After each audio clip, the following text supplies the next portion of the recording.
Hello and welcome to Drier Days Art Studio. I'm Catherine. Thank you so much for being here today. This is the ocean, beachy resin pour I'm going to be showing in this video today.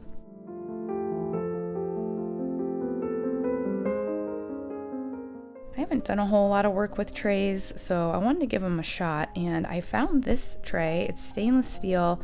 I actually found it in IKEA. My husband and I were there. I was buying some storage stuff actually for my store to house all of my inventory, and I saw some cheese boards, so I stopped thinking I could get some more cheese boards, and I saw they had this tray, and then they had one that was gold too. I decided to get the silver one. And so I'm just prepping it with just regular acrylic paint. I'm blending it all in, getting the hues that I want. I did a black sand resin 2-piece before. I will link that here. That I was really happy with. I love the black sand. So now I am using a black sand texture that I got from Michael's, and I'm just mixing it with clear Elmer's glue and some black stones that you can get on Amazon. Everything that I use you can find down in the description of all of my videos. And just laying this down, getting it right where I want it, following my line there. And now I'm going to use some of this Paradise Bay sparkler that you can find in my online store, drierdaysartstudio.com, and you can see there where I laid it down just using clear glue. And I waited until all the glue was dry. And now we're going to be ready for resin. So we have all the colors here I'm going to use, which there to the left I have Ocean by Artisan Pigments, and I also have the Blue Pigment by Just For You Online UK, Blue Sapphire by Res Expressions. Also to the right there I have some Peacock Green, and then I also used some of the Peacock Green and mixed it with a little bit of the White Pigment by Just For You Online UK to get the exact hue that I wanted. All of the Just For You Online UK products you can find in my store, and I will link for you where you can find the Res and the Artisan pigments in the description below. So I'm just going to go around and I am going to put the colored resin where I want it.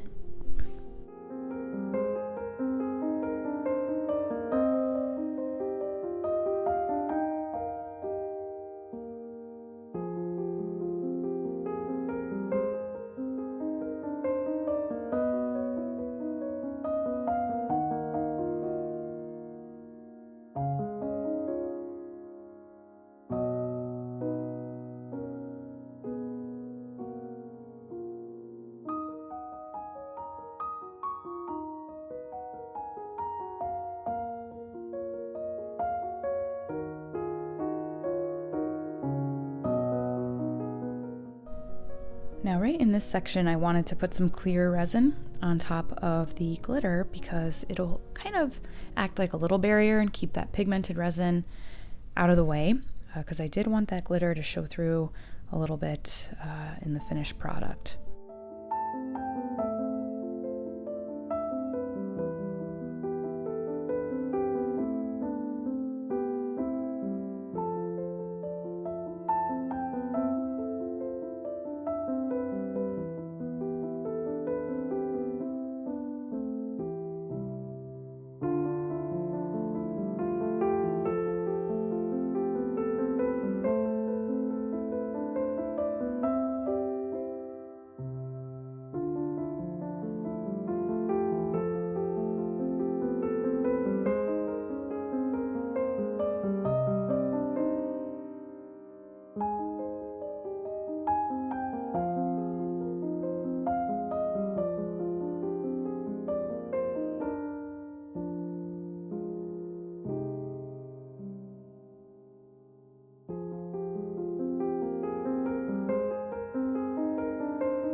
Adding in the clear to blend the colors together and also give some effects, and using my finger to do my little smoosh technique that I do in almost every resin piece to marry those colors together.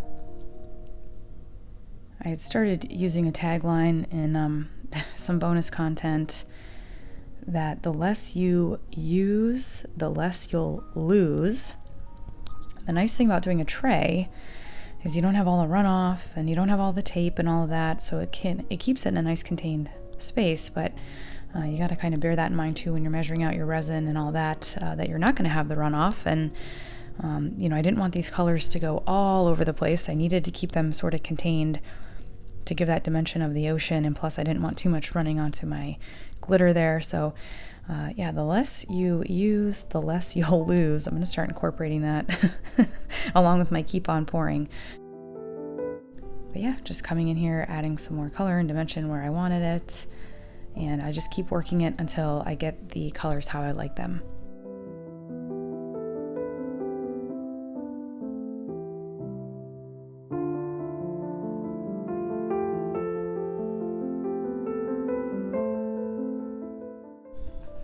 I have let the base colors cure for a little over 24 hours. It was probably more like 38.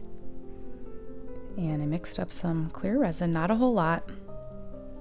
And I'm going to do my first waves. I do have a video on my bonus content going more in depth with how I make my waves. I like my waves to look a little bit more layered, and I wanted to do that in this piece, and I did, but I ended up doing 2 waves kind of in one. I'll show you what I mean here. So like right here, I'm only working on that one first wave that comes up onto the beach. So I'm getting my clear down. And once I get all the clear on, I move it around just a little bit. Torch it, get any bubbles out.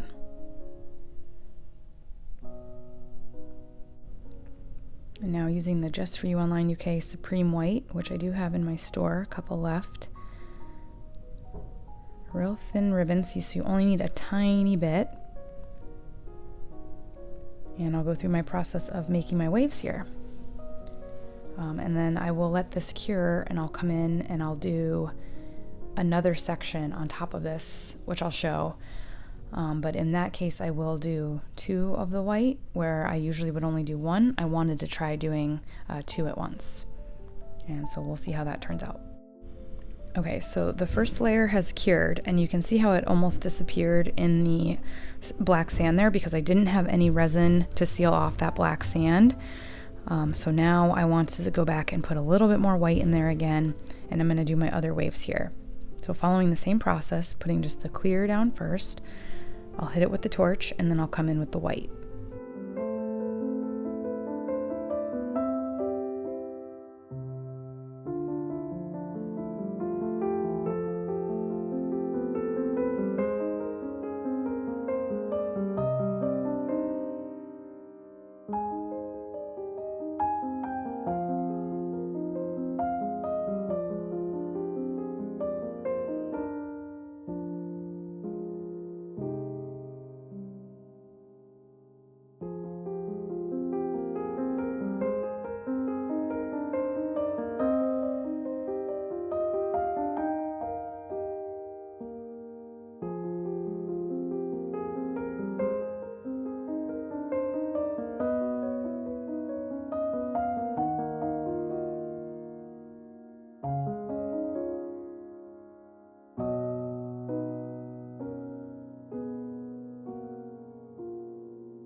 And I will keep working it until I get the waves how I like them. So now what I had done was I actually just came in and did a clear coat over that last wave, so you can kind of see the lip of that clear resin there. There also is that effect too in the front here with these front waves. It's a little hard to pick up right there. You can kind of see it to the right there. But I really like to do my waves like that. It gives a little bit of texture to the piece. Instead of just doing like one layer, I like to add a little bit of that texture there. Thank you all so much for watching this video. I really hope you liked it and enjoyed. Please like, comment, and subscribe if you feel so inclined. Come find me on Instagram at Dryer Days. And until next time, everybody, keep on pouring.